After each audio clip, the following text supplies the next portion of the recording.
kabar terbaru kayaknya ini dari case-nya Mbak Imo. Ya, Assalamualaikum warahmatullahi wabarakatuh. Bismillahirrahmanirrahim. Saya sebetulnya sudah berapa hari ya saya mendapatkan putusan, karena putusannya itu saya terima langsung. Sudah saya sampaikan kepada Mbak Imo.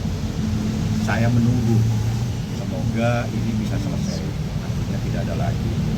Alhamdulillah ya, di dalam putusan perkara yang nomor 85 PDTG 2025 PTA Jakarta, di dalam putusannya akhirnya upaya hukum banding saya itu dikabulkan oleh Pengadilan Tinggi Agama Jakarta. Jadi Anda harus ingat semua, kita kembali ke belakang dulu. Pada saat termohon mengajukan banding, saya besoknya juga mengajukan banding, ya, karena itu perintah dari Baim. Bang, kalau dia banding, abang harus banding. Oke, begitu dia banding, seingat saya tanggal 28 apa 27 dan lupa, saya pun mengajukan banding. Akhirnya banding saya dikabulkan oleh Pengadilan Tinggi Agama DKI Jakarta. Hak asuh anak dua-duanya jatuh ke tangan Baim Wong.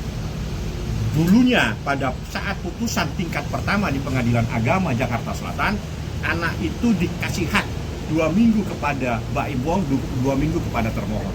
Namun dalam putusan ini diperbaiki karena dianggap tidak layak untuk mendapatkan hak asuh terhadap anak tersebut. Ya, itu pertimbangannya sehingga jatuh kedua anak tersebut, ya,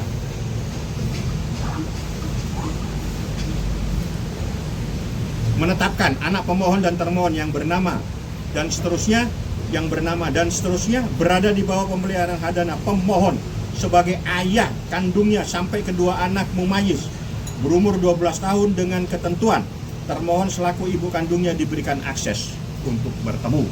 Yang dulu pada tingkat pengadilan pertama di Jakarta Selatan sebetulnya sudah diberikan hak, dikasih sama Baim 2 minggu. Tapi tiba-tiba mengajukan banding dan semua orang dilaporkan kemana-mana. Saya tidak tahu mau dilaporkan, mungkin ke PBB juga nanti. Ya, akibatnya dengan ulah-ulah seperti itu, sekarang diputuskan oleh Pengadilan Tinggi Agama, hak asuh anak ada di tangan Baim Wong, dua-duanya. Dia hanya dikasih akses untuk bertemu, tapi tidak diberikan akses untuk lebih luas dari itu. Karena apa? Ada banyak pertimbangan, tidak perlu saya bacakan. Yang jelas, alhamdulillah dengan adanya putusan tersebut, bahwa yang selama ini berkembang di teman-teman semua, seorang ayah tidak punya hak untuk menjadi hadana atau pengasuh anaknya, itu adalah salah. Ya, ini adalah putusan di mana seorang ayah punya hak untuk menjadi hadona, mengasuh anaknya sendiri. Itu namanya hak asuh anak atau hadona, ya. Jadi yang selama ini berkembang, selama ini ada yang sok pintar semua, Anda dipatahkan dengan adanya putusan tersebut yang menyatakan hak asuh anak terhadap dua anak tersebut ada di bawah ayahnya. Seperti itu. Ya itu nanti urusan teknis. Yang jelas kalau datang tengah malam ya kita usir. Membawa anak tanpa izin juga kita akan persoalkan karena dia tidak punya hak. Dia hanya bisa bertemu tapi tidak boleh lebih dari itu. Namanya kan diberi hak, tapi bukan berarti dia ada hal-hal yang dia bisa mendapatkan prioritas. Kan dia nggak punya hak untuk menjadi hak asuh anak. Hak asuh anak ada di tangan ini. Menetapkan anak pemohon dan termohon yang bernama dan seterusnya yang bernama dan berada di bawah pemeliharaan hadona pemohon sebagai ayah kandungnya. Berarti yang berhak adalah Baim Wong dan ini putusan. Dua anak, dua-duanya ada di tangan Baim Wong. Alhamdulillah saya ucapkan kepada Pengadilan Tinggi Agama yang betul-betul membuat keputusan dengan hati nurani, dengan melihat fakta-fakta persidangan, dengan mempelajari bukti-bukti dari psikiater, dari psikolog dan sebagainya, sehingga memutuskan anak itu lebih nyaman, lebih sehat kalau dia berada pada ayah kandungnya. Itulah putusan yang saya dapatkan. Berarti putusannya tuh Keluarnya kapan, Bang? Hah? berapa? Lama, ada berapa hari yang lalu. Beberapa Seingat saya putusannya itu tanggal 17. 17. Oke Bang, ini kan terkait pertemuan Paula sendiri memang nantinya bisa bertemu di sekolah, di rumah atau di mana Bang? Atau Dia tidak boleh ganggu anak sekolah dong. Dia datang di sekolah ganggu. Masalah baru nanti sama saya. Jadi dia betul-betul tidak boleh datang-datang terus ke sekolah mengganggu anak yang lagi belajar. Dia harus ya ngomong lah sama Baim. Oh, Nggak boleh dong datang dia di sana terus membawa anaknya sendiri tanpa izin, nggak boleh. Ini diberi akses bukan berarti terus dia membawa. oke. Dia bertemu boleh, tapi bertemu bukan pada saat anak di sekolah didatengin. Ya Anda ngomong dong sama Baim, saya ingin ketemu anak-anak. Nggak akan dilarang, tapi pada hal-hal yang benar. Jadi bukan terus nyelonong seperti orang dia yang lembut. Dia nggak punya hak, titik. Oke. Kalau di saat seseorang tidak punya hak, Anda hormati Anda tidak punya hak itu, Anda izin sama orang yang punya hak. Hormati yang punya hak Baim Wong. Berarti kan melihat sebelumnya, sebelum ada putusan ini kan Paula masih bisa bertemu di sekolah, dan setelah ini belum tidak bisa bertemu lagi. Bukan setelah tidak masih bisa izin. bertemu. Kalau dia mengerti bahasa Indonesia, kan kalau dia mengerti bahasa Indonesia ini dibaca. Iya kan? Di situ dikatakan hak asuh anak ada di tangannya Baim Wong. Artinya yang punya hak Baim Wong. Nah, berarti hal-hal sesuatu berkomunikasilah dengan orang yang punya hak. Kan gitu logika. Itu bahasa Indonesia. Oke. Bahasa Indonesia kalau diterjemahkan seperti itu, ya. Izin. Bukan izin, minimal hormati yang punya hak. Bang, kalau misalkan Paula sendiri ingin mengajak anak-anak tidur di rumahnya itu juga termasuk tidak bisa. Tidak bisa. Harus bicara sama Baim.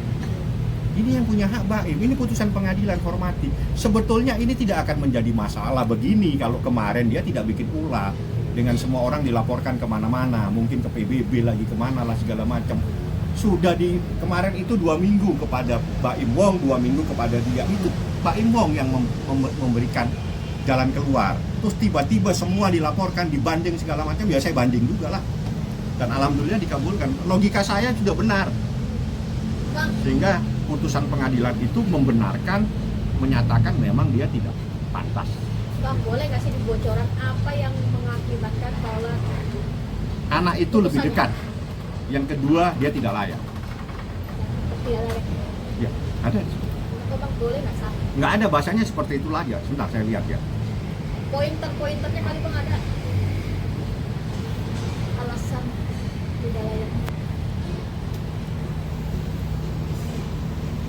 Ntar dulu, saya nggak, supaya salah, mohon maaf itu nanti saya ralat ya. Ya. Supaya saya nggak salah, pemilihan anak yang belum wais.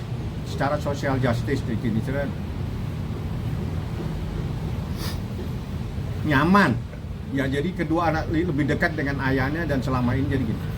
Setelah itu akan dapat social justice secara moral. Nah, menimbang bahwa berdasarkan kondisi tersebut di atas, kewajiban orang tua bahwa yang harus diutamakan dalam pemeliharaan adalah kepentingan terbaik bagi anak. Orang tua ayah berkewajiban untuk melihat dengan baik, ibu lebih memelihara jiwa penafukawa. Bila menceraikan dan seterusnya, pemeliharaan yang belum memayis adalah hak dari antara secara sosial justice dan secara moral justice. Dalam kasus aku berdasarkan keterangan para saksi dan keterangan ahli psikolog dan persidangan bahwa kedua anak lebih dekat dengan ayahnya dan selama ini kedua anaknya telah nyaman dan mengikuti kegiatan sekolah dengan baik dengan ayahnya. Maka sesuai dengan kaidah dalam pemeliharaan anak, yang harus diutamakan adalah untuk kepentingan terbaik bagi anak, bukan untuk kepentingan orang tua. Menimbang dan seterusnya, menyatakan kedua anak berada seterusnya, menimbang bahwa sekalipun pemilihan kedua anak pemohon dan terus adalah selaku ayah kandungnya. Jadi menetapkan yang berhak memelihara kedua anak pemohon dan termohon yang bernama dan seterusnya, yang kedua bernama dan terusnya adalah pemohon selaku ayah kandungnya. Untuk pertimbangannya ya. Oke? Kalaupun pada nantinya kan ini abang sudah bersuara, kalaupun pihak sana nanti bersuara menanggapi, mungkin entah akan melakukan hal-hal yang Silakan, punya hak.